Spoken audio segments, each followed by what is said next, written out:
In this section, we will define training and its purpose, as well as the basic training process.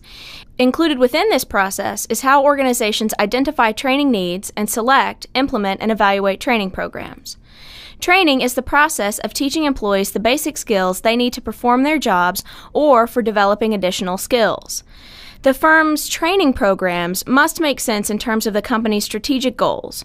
For example, if one of the goals of the company is to expand its international market, then one of the things they may focus on is training their employees in multiple languages. Also, training is part of the larger issue of performance management.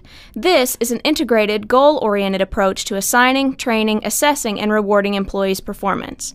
Managers set goals for their employees, and training is one of the ways an organization helps an employee meet those goals. Training is a form of investment in human capital in which a firm, or sometimes an individual, incurs costs today for an increase in benefits in the future.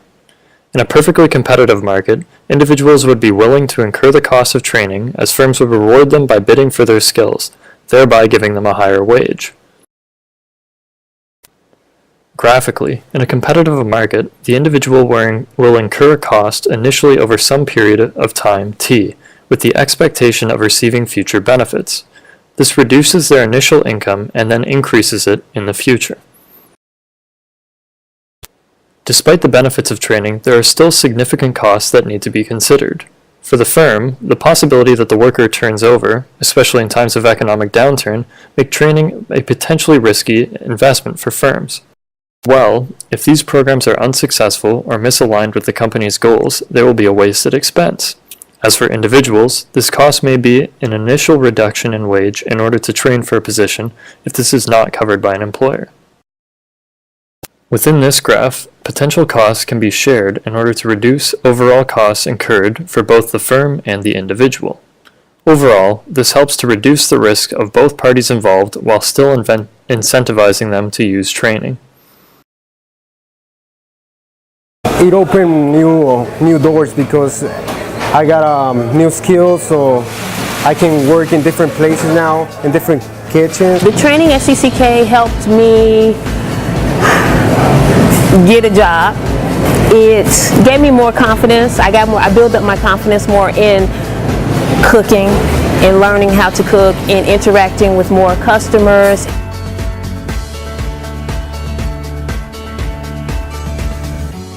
Students of Chicago's community kitchens make better candidates for employment because we know that they're intrinsically motivated. They're willing to come and put in the work to learn something new. We currently have 2 team members from the CCK program. Both of them have been great additions to our team, and I feel that the best part about their training and their background is the fact that they come in prepped and ready for work. Employers want you, they need you, and you have to know that you can do it. And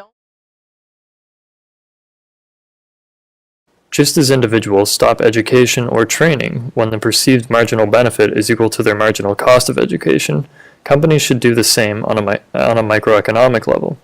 This allows firms to converge to a point where their internal rate of return equals the market rate of return from the value added from training. After looking at the costs and benefits, higher training firms, when compared to lower training firms, have lower turnover by 10%, higher job satisfaction by 33%, and higher customer loyalty by 12%.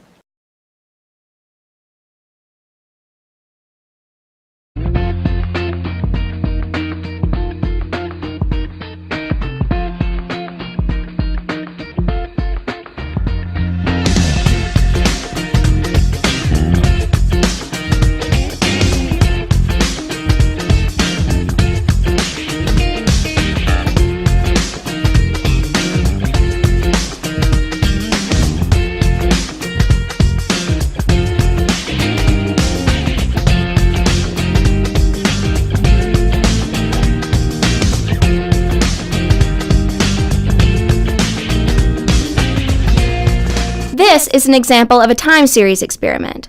Before training, the company measures employee performance several times. In a perfect world, this is what all organizations hope to see as a result of training. Ultimately, what organizations want to see is a significant increase in employee performance, which is illustrated on the right side of the graph. In the end, if organizations can't track this and understand how training is affecting performance, then the training is not as effective as it could be. In conclusion, today we have discussed the basics of designing and implementing a training program. It is a complicated and time-consuming process, but in the end, a well-constructed training program is worth the effort. It's kind of like water. You know, if you leave a pool of water and you don't refresh it with new water, it becomes stagnant, it starts getting polluted, it starts to smell. Well, people are kind of like the same thing. We're meant to grow, we're meant to evolve, and if we're not doing that in the workplace where we spend a good part of our time, then we do become stagnant, we do become resistant to change, and that can really hurt an organization. In sum, training programs can be used to enhance not only the productivity for a firm and individual, but also increase their empowerment and motivation to work. However, in order for this to be effective, the firm must choose a training program that is adequately aligned for the position or skill requirement, and the employee must be willing to be trained. As well, the government can help subsidize these costs if firms are unwilling to train due to economic reasons. From this, we are able to draw some conclusions for training programs in our recommendations. As for our recommendations, there are clear benefits that can be seen through introducing training in the workplace. However, in recessionary periods, firms are often hesitant to use training programs as it may not clearly enhance their profitability, and, in a worst-case scenario, may even benefit their competitors if turnover is high.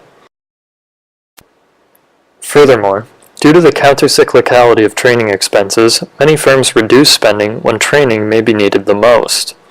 As a result, the government should intervene to increase spending on training programs to enhance the productivity of the workforce and accelerate their transition back into the workforce.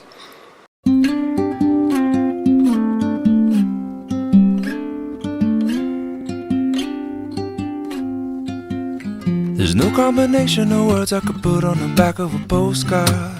No song that I could sing, but I can try for your heart. And our dreams, and they are made out of real things, like a shoebox of photographs with sepia tone loving.